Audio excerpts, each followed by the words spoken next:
Hello हजुर सबैमा नमस्कार है। हामीले चाहिँ अहिले चाहिँ यहाँको हामीले यो लेखनाथ कास्की पोखरा लेखनाथको बेगनास ताल है हजुरले देखिँदै हुनुहुन्छ अहिले है। र हामी यहाँबाट अहिले हामी ठुलाकोटबाट हामीले यो दृश्य लिँदैछौँ, रमणीय दृश्य। र अहिले घुम्न आएको पर्यटकहरू पनि हुनुहुन्छ, निकै रमाइलो गर्दै हुनुहुन्छ। र अहिले हामी अब बिस्तारै अर्चले डाँडा झर्दैछौँ तल।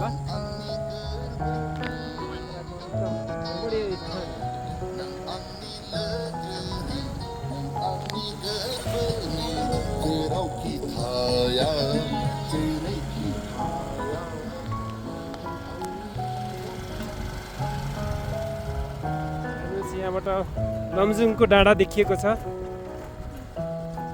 यहाँबाट उता चाहिँ कतपुटार जाने, कतपुटार हुँदै लमजुङ, लमजुङ हुँदै दमौली निक्लिने बाटो छ। अब हामी चाहिँ नि ठुलाकोटबाट हामी बिस्तारै अर्चले डाँडातिर ओर्लिँदैछौँ।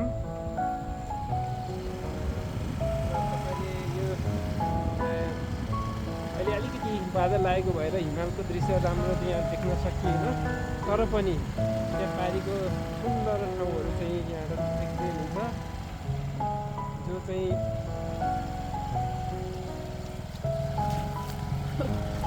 हाम्रो ताङपिङ अनि सिक्लेस भन्ने होइन, ताङपिङ सिक्लेस चाहिँ पारिको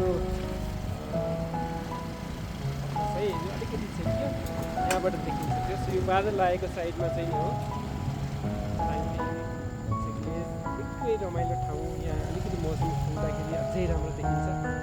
आज पनि नखुलेको त होइन, तर अलिकति पारी पारी बादल बसेको भएर है।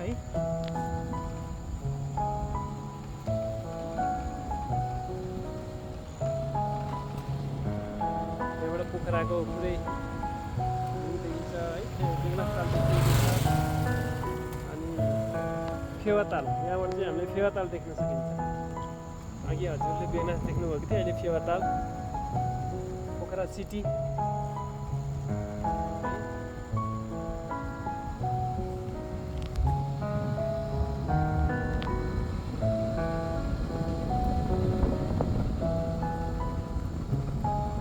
कस्तो लाग्दैछ तपाईँहरूलाई? बाटो पिच बाटो छ, ठुलाकोट हेर्नुको लागि चाहिँ पुरै राम्रो बाटो छ है। यहाँ बच्चाहरू स्विमिङ गर्दै रहेछ। एकजना बाबुले बालापनको उमेर फर्की आउँदैन भन्थे, यहाँ यस्तो रमाइलो गर्दैछन् बाबुले।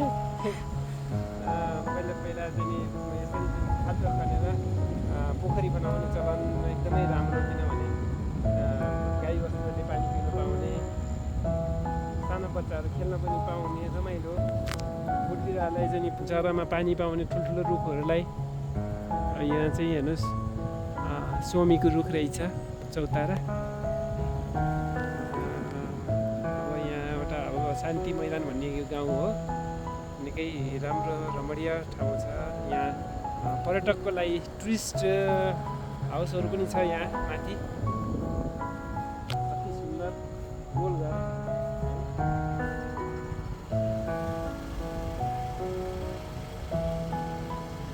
मजाले नाइट होल्ड गरेर आनन्दमय पोखराको भ्यू हेर्दै बस्नको लागि धेरै राम्रो। वेलकम टु जिसिसी रिसोर्ट भनेको छ है। आएर होल्ड भएर रमाइलो लिन सक्नुहुन्छ, आनन्द लिन सक्नुहुन्छ।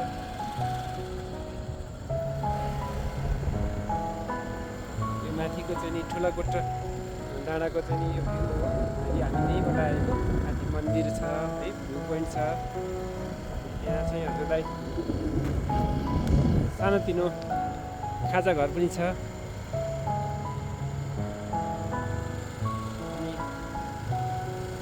आनन्दमय, भिडभाड त्यस्तो बढी छैन, तर चाहिँ प्राकृतिक हिसाबले चाहिँ निकै रमाइलो छ। आनन्द, जङ्गलहरूको ठ्याक्क टापुमा मन्दिर अनि भ्यू पोइन्ट। यो चाहिँ शान्ति मैदान भनेको चाहिँ यही हो है। निकै राम्रो बस्ती है, खेतीपाती गर्ने ठाउँ। यस्तो टपमा पनि हजुरको धान रोप्ने यताउता पानीको मूलहरू भएको, यति टपमा पनि पानीको मूल भएर खेती गर्न सक्ने भनेको एकदमै चाहिँ नि राम्रो स्थान मानिएछ।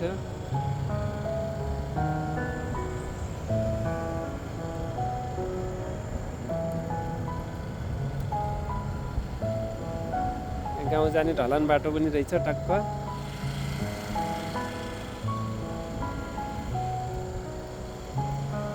कस्तो लाग्दैछ तपाईँहरूलाई हामीसँग जोडिएर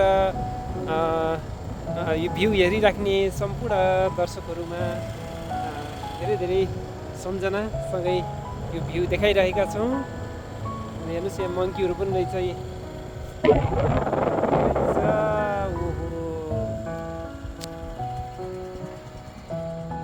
अहिले त त्यति धेरै बखानमा चाहिँ नि मङ्कीहरू देखिएन, तर अलिअलि रहेछ।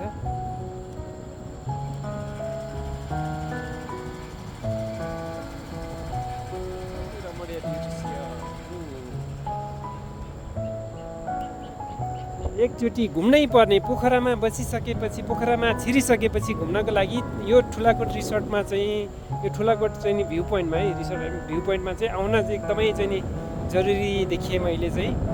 बरु तपाईँहरूलाई कस्तो लाग्छ?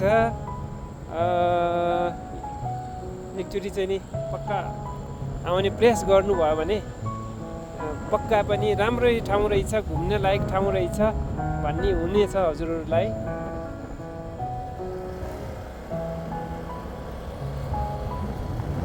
अहिले नयाँ नयाँ भवन निर्माणहरू पनि भइराखेको छ।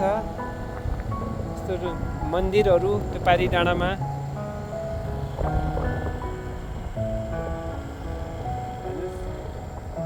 शीतल मौसम निकै राम्रो देखिया छ आज। जताततै पानी नपरेपछि मौसमले साथ दिएको छ।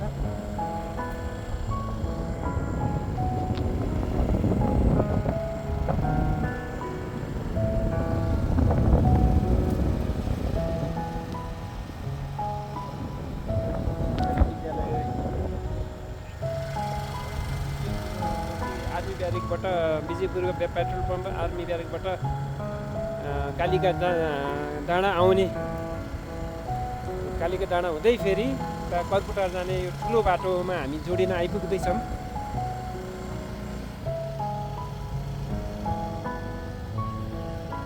ठ्याक्कै यो बाटो आइपुग्यो है। ल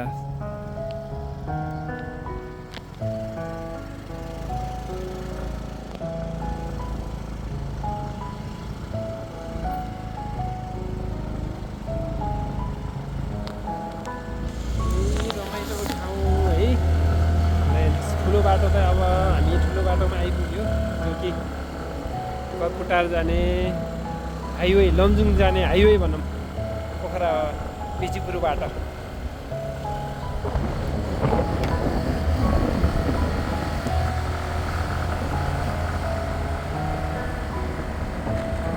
राम्रो राम्रो घरहरू छ यहाँ चाहिँ।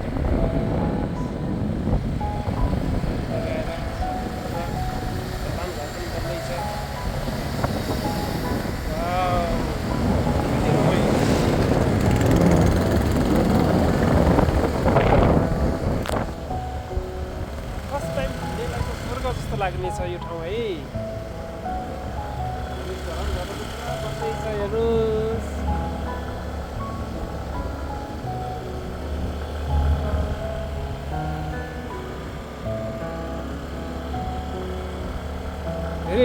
धेरै गाउँठाउँहरू खाली भए पनि यो पोखराको सुन्दर दृश्य देखिने ठाउँ भएको भएर होला यहाँको गाउँहरू पनि निकै विकास भइराखेको अवस्थामा देखिएको छ। यहाँबाट पोखराको एयरपोर्ट, हाम्रो चाहिँ इन्टरनेसनल एयरपोर्ट यहाँबाट देख्न सकिन्छ एकदमै चाहिँ नि खुल्ला रूपमा।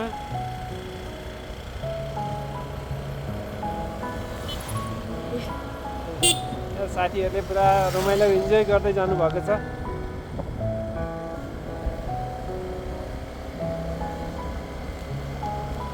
अब हामी यहाँबाट अर्चले डाँडा, जो लेखनाथ कवि शिरोमणि लेखनाथ पौडेलज्यूको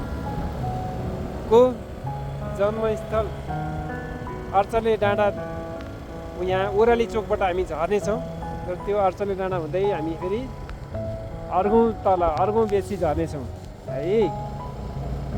यहाँ ओह्राली चोक छ, यहाँबाट पनि हामी तलतिर लाग्नेछौँ र यहीबाट हामी अब हाँगा राइट साइडबाट हामी तलतिर झर्नेछौँ।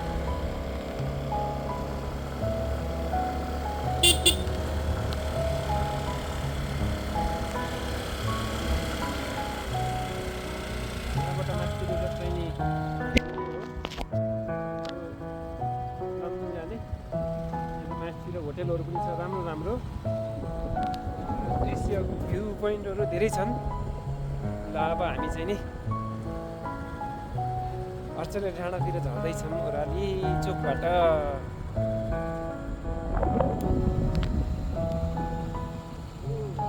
ओह्रालो रहेछ त।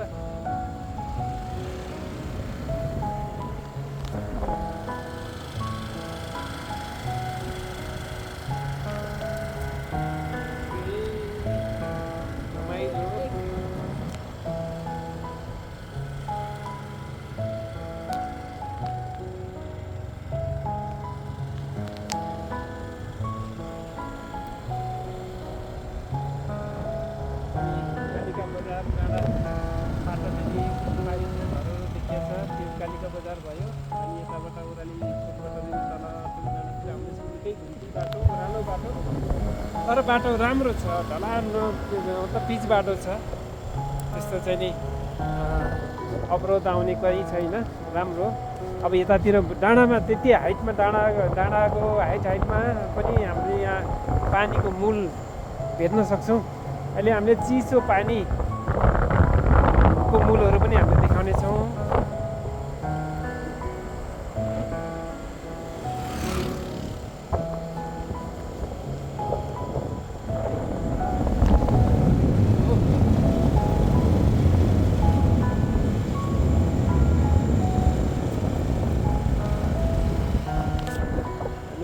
अब सानो जङ्गल आउँदैछ। अब यो जङ्गलको बिचमा पानी पँधेरो देख्नुहुनेछ फेरि।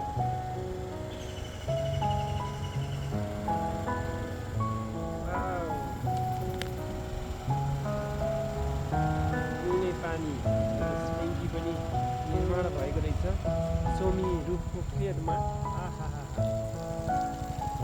यो कर्म गर्ने यहाँको समुदायलाई धन्यवाद नदिइरहन सकिन्न।